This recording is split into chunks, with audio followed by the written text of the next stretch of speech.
reminiscences.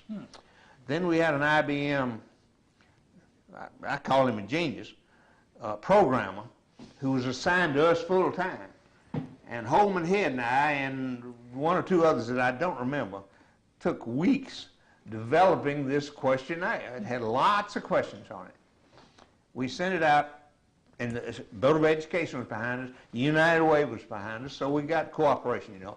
We finally tabulated over 500,000 separate answers. Now, we do, you know, there's maybe 15,000 students, but a lot of questions on this thing, and they were all, we finally all tabulated, turned our report over. I hadn't got the slightest idea what we found out about. I just don't remember that anymore.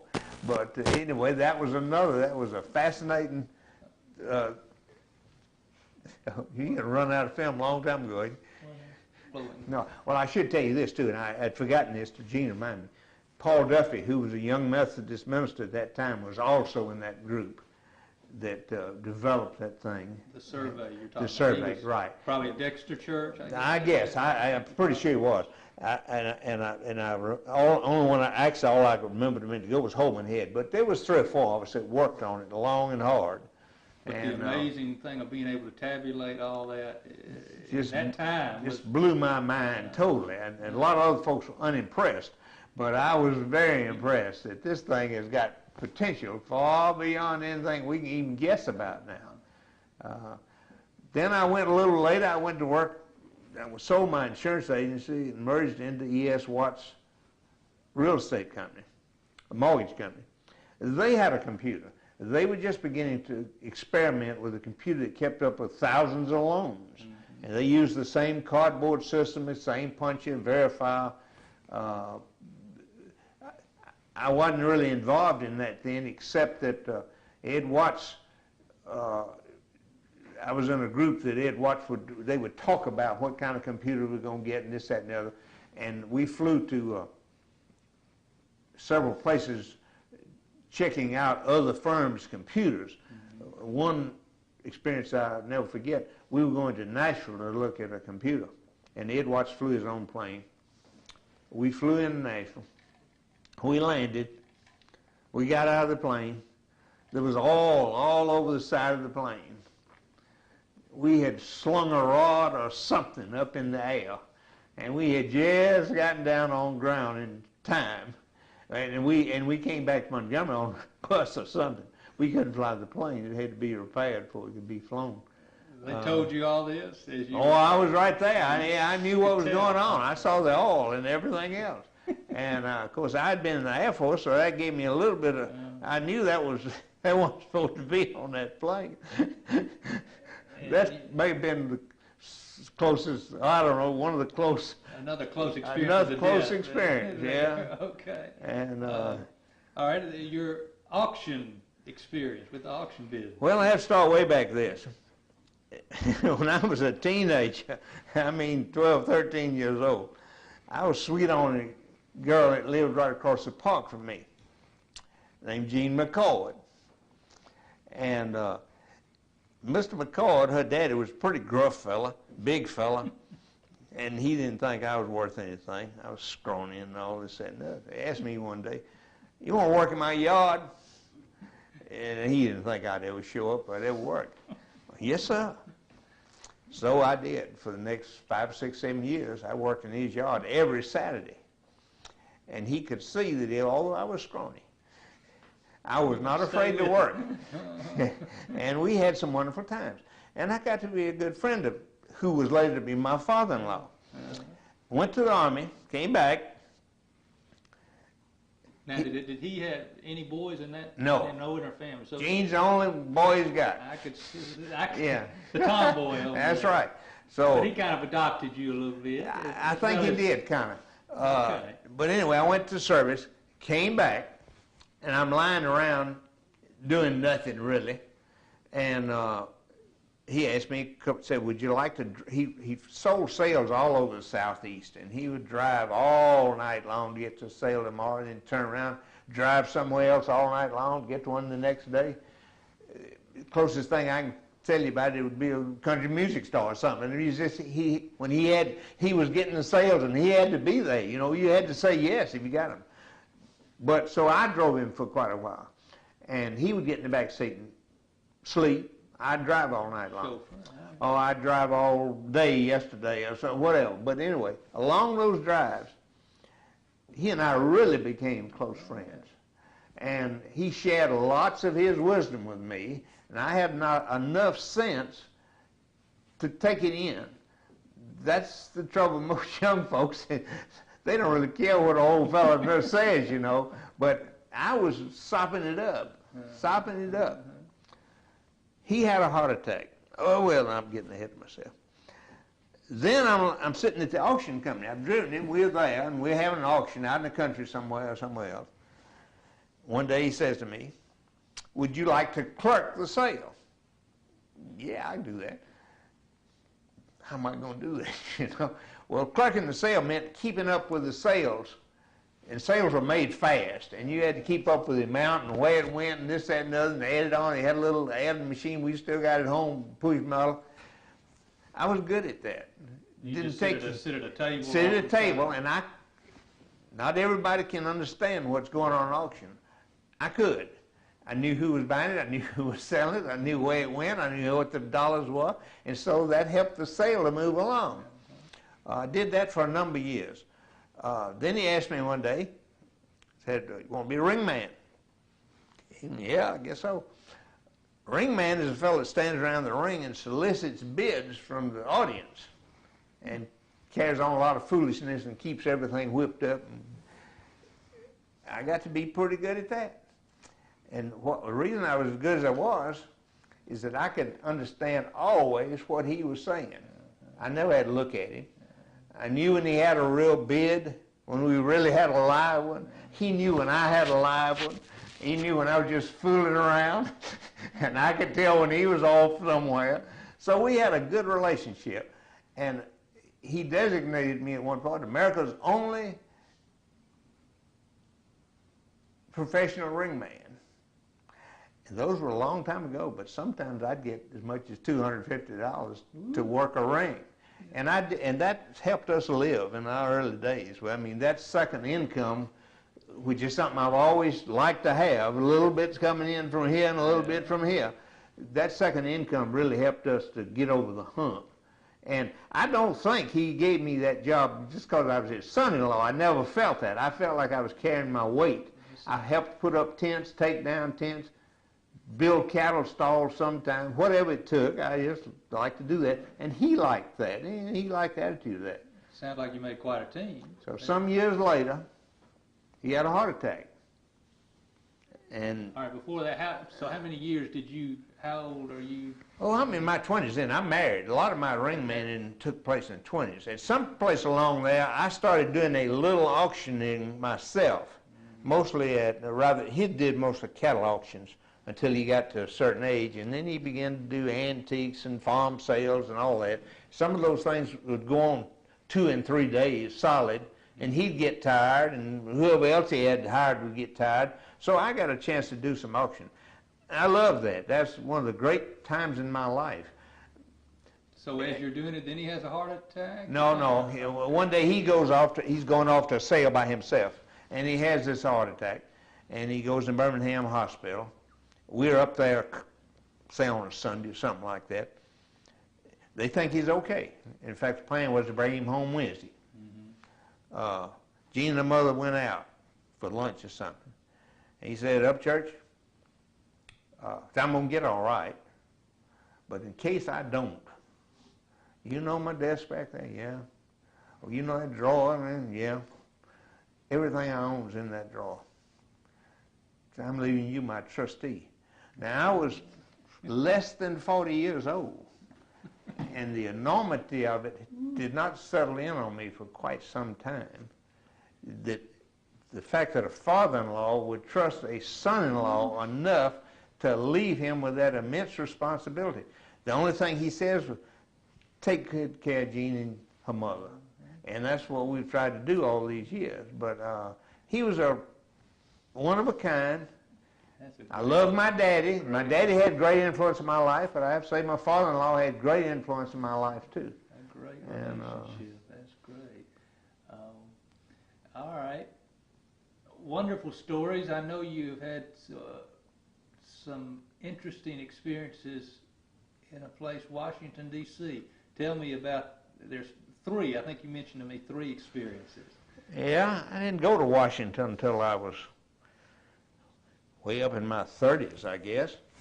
And but always been interested in Washington, all the buildings up there, and so the sense of history, and that appeals to me. But the first trip, Gene and I think we went to an insurance convention up there when I was in the insurance business.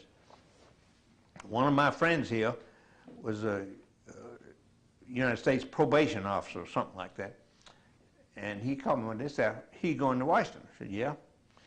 "How would you like to meet the director?" Well, for those that don't know, in those days, everybody knew what they're talking about when you said the director. Director was J. Edgar Hoover, director of the FBI. And I said, "Yes, Lord, he's been one of my heroes all my life." And said, "Will you be on the corner of such and such a street at such and such a time?" Gene and I were there. Two young FBI agents came up to us, said, "We have directions to give you a guided tour through FBI headquarters." So we went through the whole headquarters, just the two of us, with those two guides, including the time on the rifle range where I fired some shots.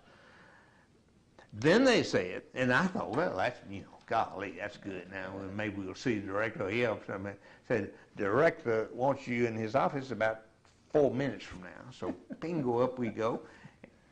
And it's nobody but Gene and me and the director. J. Edgar Hoover. And you talk about being struck dumb. What do you say? I mean, golly, I'm clean. But he carried on a nice conversation, asked about our children, gave us a little advice, about how to raise your children. And even though in later years many efforts were made to destroy his image, it has never been destroyed as far as I was concerned. You can't think bad of somebody can do that. And that was quite an experience. That's great. A little later, on another trip to Washington, what was the other thing I was going to tell about? You had one with the Chamber of Commerce. Yeah, but I had another one that I was thinking. Talk about Douglas Cater. Oh, yes. Douglas Cater was a friend of Montgomery longtime city clerk Silas Cater, and a brother of Billy Cater who went to school with us. Douglas had been sent off early to some Ivy League prep school or something, and I don't know where he graduated, but he'd had an outstanding career. And at that time, he was special assistant to Lyndon Johnson, while Lyndon Johnson was in the White House.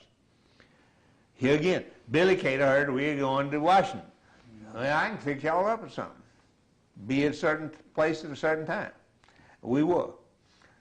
We got a VIP tour of the White House, just the two of us. Special tours, I remember. Maybe there were more people around, but it wasn't a public tour.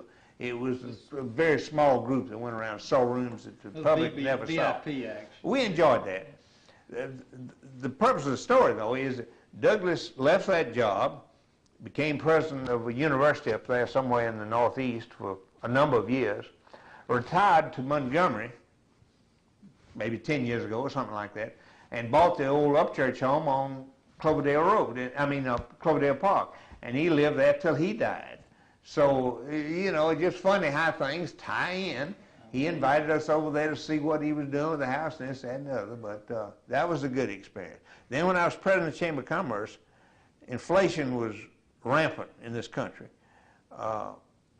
Interest rates were like 17%, 16%, and those folks that had money to lend were doing pretty good, but the majority of folks that were having to borrow money were doing real bad, and inflation was just out of control. So they invited about 150, I think, Chamber of Commerce type folks to the White House to meet with Vice President Mondale, who was the president then, honey? I can't remember who the president was.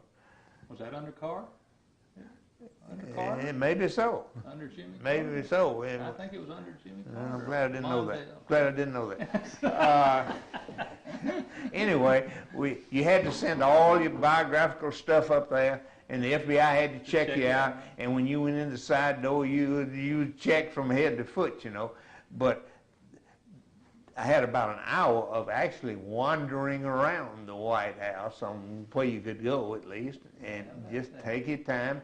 And then you had the meeting in the. Had you ever been there before? No, not in that kind. I'd been there as a visitor before. Yeah, but regular tour. Yeah, but never down through the entrance on the first floor. Getting to wander around. And then we had punch and cookies, and so I said, well, that's a real experience for old boy from Alabama. Well, it was fancy. And so Mondale met with you. Did you get your picture with him? Yeah, and I had something happen to me that never happened before. Red Blunt had called me the day before, said, you going to Washington? Yes, sir. Well, we got a plane going up there tomorrow. Said, could we give you a ride? No, sure, that's a good deal. Said, now, we're not coming back, so you have to make your own arrangements. Okay. But so they popped me right in there right on time. And I came back on a late night Delta Airlines plane. So I go to the National Airport to catch my plane. And they calling to me on the PA. I couldn't believe it, you know. I'd listen, oh Lord, I wonder what's happening at home. But it wasn't. It was Peggy Robinson with the Montgomery Advertiser. And she interviewed me on the telephone. Is that right? What I thought about all this thing I'd been into. Well, I hadn't really had time to get my thoughts straight. But the next morning, I came on in, flew in late at night, got here way after midnight. The next morning, I went out to pick out my Montgomery Advertiser. Right on the front page was her story. And I said, you know, God, I wish I'd have said this. I wish I hadn't said that or something. But that was a great experience, too. Well, the story's going to tell you about the little black book that I carried for years and years in my upper pocket. And I had all kind of little notes written in there in code. Nobody but I knew what they meant. Not even her? Not even her. So she'd get a hold of my little black book every once in a while, and things would worry her to death. She said, what does that mean? And I'd be a little evasive. She said, well, what does that mean? I'd be a little evasive. But after we'd been married about 25 years, I decided I might as well share my secrets with her. So I had two notes, and they'd been worrying her to death. One was, Johnny on end, no good. Johnny on, say it again. Johnny on end, no good. On end? O-N-E-N-D. E-N-D. Johnny on end. No good. Now, she had in her mind that had something to do about a restroom somewhere or something. She just didn't know what it was. But the fact was, it was, at that time, I was getting my hair cut at the Whitley Hotel. And the barber on the end was Johnny, and he was no good. And I never did want to sit in his chair again. So I had to remind myself every time before I went into the barber shop, oh yeah, Johnny, I put it back in there. But the one that's important at the Whitley Hotel. Whitley Hotel. So you used to get your hair cut at the Whitley Hotel. Whitley used to. They had a nice barber shop there, real good barber. Right. I had another one in there that said left side, good side. I said, well, what does that mean? Well, I used to have my picture taken every once in a while, and I found through hard experience that my left side was my good side. But I never could remember that, so I had to pull my little book out. And, oh yeah, left side, good side. So, think of a closing now. We're 1998. 100 years from now, the year 2100 or something like that. So these would be great, great, great grandchildren of yours, two greats or three greats. They're watching this. What kind of things would Jim Upchurch say to those great, great, great grandchildren if they're watching? Well, one book that I read years ago changed my life, The Power of Positive Thinking, which I think you've got to have. Norman Vincent You just got to have it. And in fact, in my wallet, I carry a little card that says, through Christ, I can do all things, or something like that. And I've carried it for 45 or 50 years. I've heard a lot of sermons come from a religious, my grandparents were religious, my family, thank goodness, were religious. I've heard many sermons. the two that I remember. One that I'm going to quote. It was by Carl Stigall, minister at First United Methodist Church.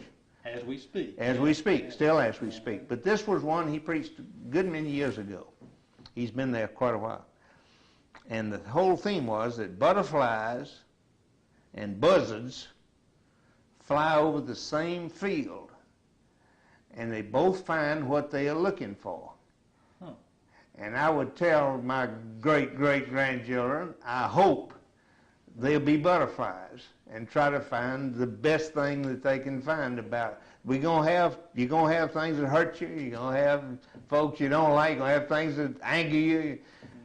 But you need to put as good a spin on it as you can, in my opinion.